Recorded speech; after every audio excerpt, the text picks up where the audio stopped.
Hello, मैं आज अपनी बातचीत की शुरुआत एक सवाल से करना चाहती हूँ और प्लीज़ कमेंट बॉक्स में इसका जवाब ज़रूर लिखिएगा।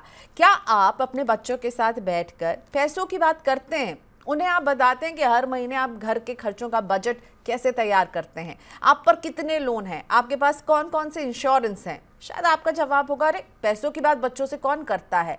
और आप पैसों की बात नहीं करते, इसीलिए उनका जो स्कूल है वो भी ये बात नहीं करता है। ज्योग्राफी में आपको बता देंगे कि भाई ट्रॉपिकल फॉरेस्ट कहाँ है, वो वाले माउंटेन कहाँ है जहाँ पे शायद बच्चा कभी जाएगा नहीं, पर उनकी लोकेशन हम पढ़ा देंगे। टफ टफ केमिकल इक्वेशन हम पढ़ा देंगे, लेकिन पैसों का पार्ट किसी भी स्कूल के करिकुलम में नहीं है। बच्चों से पैसों की बात कौन करता है, यही बोला जाएगा। और इस मानसिकता से निकलने की ज़रूरत है। क्यों निकलने की ज़रूरत है? क्यों बच्चों को समझाई जाए पैसों की अहमियत? क्यों स्कूल्स एक लाएं ऐसा लेसन जो उन्हें बताएं कि ये पैसा कैसे आता है, कैसे बढ़ता है और आपको इसका सही इस्तेमाल कैसे करना है। आज मैं इसी पर बात करने वाली हूँ, क्योंकि मैं चाहती हूँ कि आप समझें और ये बीड़ा उठाएं अपने बच्चे को समझाने का। मेरे साथ इस टॉपिक पर जुड़े हैं SEBI registered investment adviser Amit Kukreja. Thank you so much Amit, इस खास सीरीज में जहाँ हम फाइनेंशियल हैबिट्स को डिस्कस कर रहे हैं। तो बच्चों से पैसों की बात करना क्यों ज़रूरी है? आप मानते हैं, मैं मानती हूँ, और मैं चाहती हूँ कि आप बताएं कि क्यों ये जो है बहुत ज़रूरी बात है और ये करनी चाहिए। ये नहीं कहना चाहिए कि अरे बच्चों से पैसों की बात कौन करता है।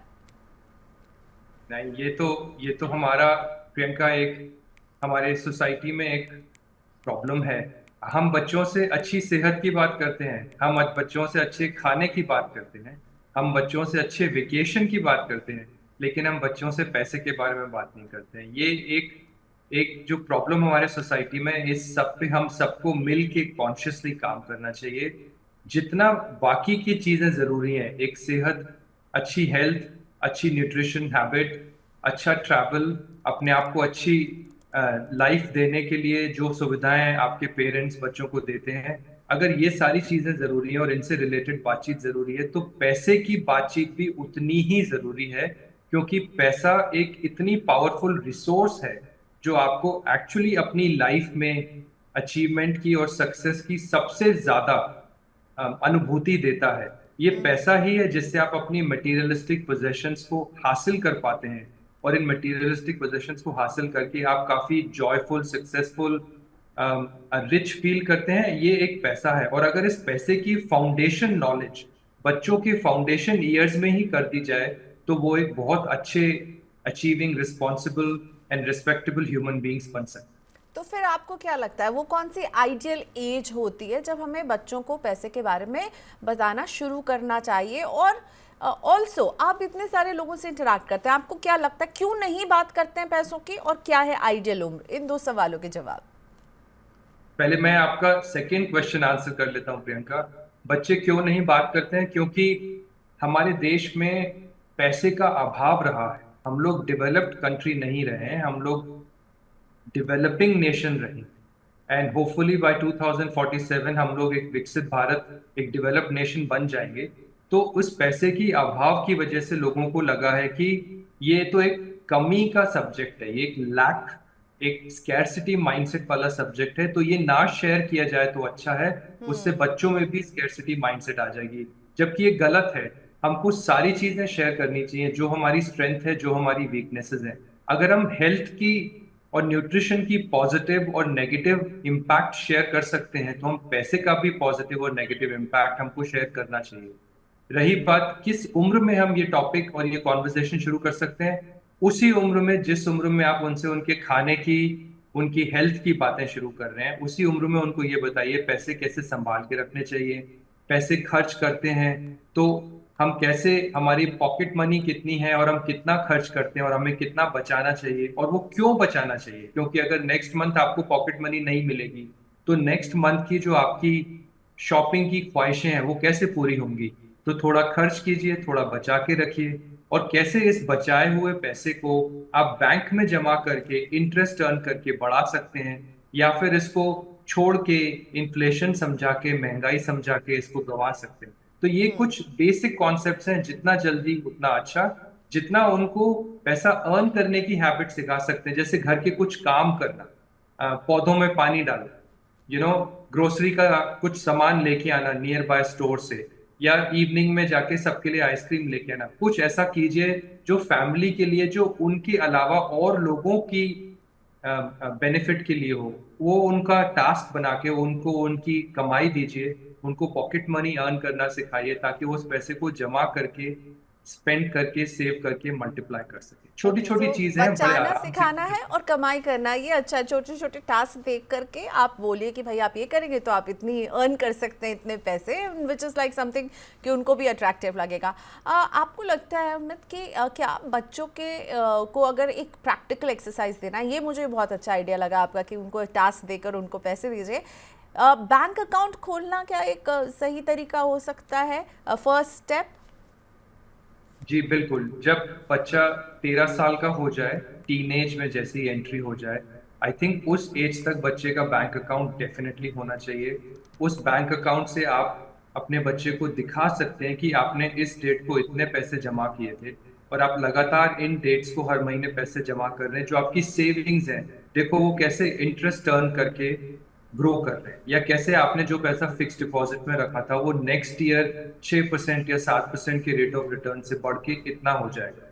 तो ये जो ग्रोथ का कॉन्सेप्ट है, ये बहुत इजी है बच्चे को सिखाना। महंगाई का कॉन्सेप्ट थोड़ा डिफिकल्ट है, क्योंकि महंगाई उनको सिखाना मतलब कुछ ऐसी चीज जो वो रेगुलरली इस साल खरीदते हैं और अगले साल भी खरीदेंगे और अगले साल भी खरीदेंगे, और उनको ट्रैक रखना पड़ेगा। लेकिन ग्रोथ तो बैंक अकाउंट में लॉग इन करके दिखा दिया, पासबुक को अपडेट करके दिखा दिया, या उनको बैंक में ले जाके दिखा दिया। तो जितना जल्दी उनको सिस्टम से इंटीग्रेट करेंगे, पर्सनल फाइनेंस के, आपके पर्सनल इकोसिस्टम से, उतना जल्दी उनमें फाउंडेशन आएगी और वो इन चीजों को समझना शुरू करेंगे। तो हमने पेरेंट्स की तो रिस्पॉन्सिबिलिटी क्या हो सकती है, वो कैसे इंगेज कर सकते हैं बच्चों को, ये बात कर ली अमित। लेकिन मुझे लगता है कि कहीं ना कहीं जो हमारे स्कूल हैं या हमारे जो एजुकेशन सिस्टम है वो ये नहीं कर पा रहा है। हम उन्हें अच्छा करियर बनाने के लिए पढ़ा रहे हैं, भाई पैसा कमाएंगे, लेकिन ये जो पैसा कमाएंगे वो तो सालों के बाद आएगा, पर उसको समझाने की कोशिश स्कूल्स में नहीं हो रही है। आपको नहीं लगता स्कूल में मनी पर एक चैप्टर होना मस्ट होना चाहिए?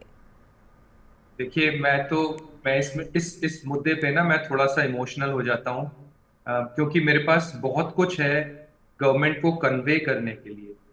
कोई एक इंसान जो 11th और 12th में, एक बच्चा जो 11th और 12th में मैथ सब्जेक्ट में कैलकुलस एंड डिफरेंशिएशन पढ़ता है, कैलकुलस के टॉपिक्स, इंटीग्रेशन, डिफरेंशिएशन, मैं खुद एक इंजीनियर रहा हूँ, उन सब्जेक्ट्स के बजाय अगर पर्सनल फाइनेंस का एक प्रॉपर टॉपिक नहीं, प्रॉपर सब्जेक्ट डाला जाए, तो हम एक चाइल्ड में एक अच्छे ह्यूमन बीइंग बनाने की फाउंडेशन रखेंगे। उसको एसेंशियल कॉन्सेप्ट्स ऑफ मनी सिखा दें, इन्फ्लेशन, डिप्रिसिएशन, उनको ये सिखा दें कैसे रेट ऑफ रिटर्न होता है, कितने तरीके के एसेट क्लासेस होते हैं, कैसे वो अलग अलग टाइम पे उनकी साइकिल्स होती है, ग्रोथ होती है, मार्केट में क्यों इन्वेस्ट करना चाहिए, मार्केट में क्या रिफ्लेक्ट होता है, कैसे कंट्री की जीडीपी ग्रोथ मार्केट ग्रोथ से कनेक्टेड होती है, और वो कैसे आपके पोर्टफोलियो ग्रोथ को पॉजिटिवली इम्पैक्ट करती है। ये जो सब्जेक्ट है जहाँ पे एक्सटर्नल सिस्टम आपकी वेल्थ बनाता है और आपका इन्वेस्टेड मनी आपको रिच बनाता है, ये तो 9th 10th 11th 12th में कंपलसरी सब्जेक्ट होना चाहिए, ताकि जब तक वो एक एडल्ट बने, 18-19 साल के इंडिपेंडेंट चाइल्ड बने कॉलेज जाने से पहले, तो उनमें फाइनेंशियल फाउंडेशन आ गई और वो अपनी कॉलेज लाइफ को इंडिपेंडेंटली चला सकते, कॉलेज की फाइनेंशियल लाइफ को इंडिपेंडेंटली चला सकते।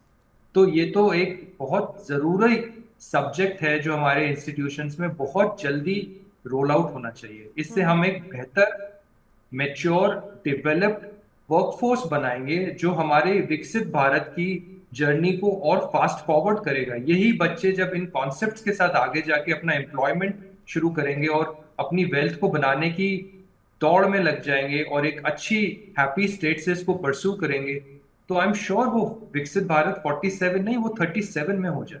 यस, लेकिन हमारी जो पढ़ाई है, हमारा जो एजुकेशन सिस्टम है, उसको प्रैक्टिकल नॉलेज देने पर जो है फोकस करने की बहुत ज़्यादा ज़रूरत है। मैं ये पूछना चाहूँगी, सोशल मीडिया, इतना ज़्यादा बच्चे इन्फ्लुएंस्ड हैं कि पैसों को वो हमेशा सोशल मीडिया की पॉपुलैरिटी से ही जोड़कर देखते हैं। आपको नहीं लगता है? बच्चों को हम सही बात तो बता नहीं पा रहे, ना स्कूल के करिकुलम बता रहे हैं, घर में भी हम हिचकिचा रहे हैं, और उनके हाथों में हमने फ़ोन पकड़ा दिए हैं जो दिन भर वो ऐसी ऐसी फ़ोटोज़ देख लेते हैं, ऐसे ऐसे इन्फ्लुएंसर्स की लाइफस्टाइल देखते हैं और उससे इन्फ्लुएंस हो जा रहे हैं। तो पैसों की गलत मीनिंग कहीं ना कहीं बच्चे सीख रहे हैं।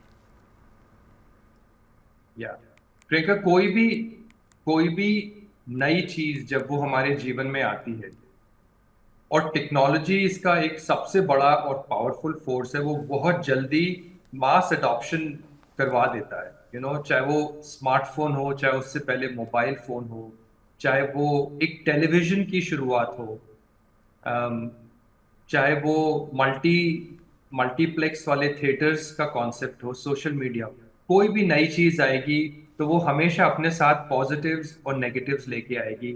और ये हमारी जिम्मेदारी है कि हम कैसे पॉजिटिव्स को यूज करें और नेगेटिव्स को एलिमिनेट करें, उनको निकालें, और जैसे जैसे हम खुद सीखें वो अपने बच्चों को भी सिखाएं।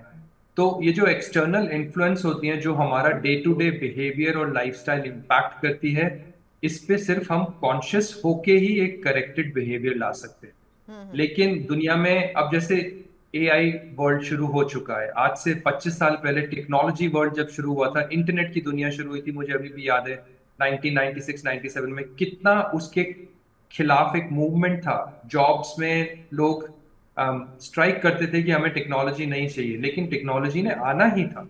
ठीक उसी तरह आर्टिफिशियल इंटेलिजेंस ने आना ही है, आप उन्हें रोक नहीं सकते।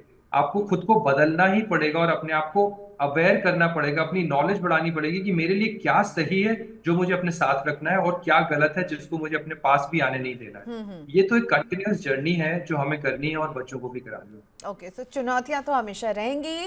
टू क्लोज दिस सेशन, पैसों से जुड़ी वो कौन सी बात है जो आप जो है देना चाहते हैं बच्चों को के लिए, खास तौर पर कोई खास मैसेज? पेरेंट्स की बात की हमने, स्कूल के रोल की बात की, बच्चों के लिए कोई खास मैसेज? बिल्कुल बिल्कुल।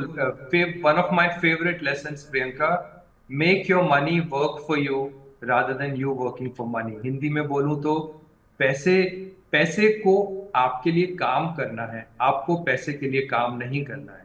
जितना जल्दी आप अपनी लाइफ में उस स्टेज पे पहुंचे कि आपका पोर्टफोलियो, आपकी जमा की हुई पूंजी, आपकी सेविंग्स इंटरेस्ट अर्न करके आपके खर्चे उठा रही है, ना कि आप पैसे कमाने के लिए खुद को परेशान कर रहे हैं और उतना काम कर रहे हैं जो आप नहीं कर सकते। तो जितना जल्दी पैसा आपके लिए काम करना शुरू करेगा, उतना जल्दी आप अपनी लाइफ में खुशहाल होंगे, उतना जल्दी आप अपने हॉबीज को, पैशन को, पर्पसफुल जर्नी को परस्यू कर पाएंगे। तो जल्दी से मनी के कॉन्सेप्ट समझिए और बहुत जल्दी पावर ऑफ कंपाउंडिंग को अडॉप्ट कीजिए और अपना पोर्टफोलियो बनाइए, और इस पैसे को अपने लिए काम पे लगाइए और खुद को फ्री कीजिए। ना कि खुद पैसों के लिए काम कीजिए। वाह! सो फाइनेंशियल फ्रीडम का ये लेसन जो है, जितनी जल्दी आप सीखेंगे और इम्प्लाई करेंगे उतनी जल्दी आगे बढ़ेंगे। Thank you so much Amit for your time today. So हम अमित के साथ ऐसी फाइनेंशियल हैबिट्स पर बात करते रहेंगे। अगर आप भी चाहते हैं कुछ फाइनेंशियल हैबिट्स के बारे में जानना तो ज़रूर कमेंट बॉक्स में हमें लिखिएगा, हम फिर से लाएंगे अमित जी को और इस पर बात करेंगे। अब शुक्रिया इस वीडियो को देखने के लिए। अपने जो भी रिएक्शन है, आपको कैसी लगी हमारी बातचीत, कुछ आपके लिए काम की बात निकल कर आई या नहीं, लिखकर बताइए कमेंट बॉक्स में। Bye bye.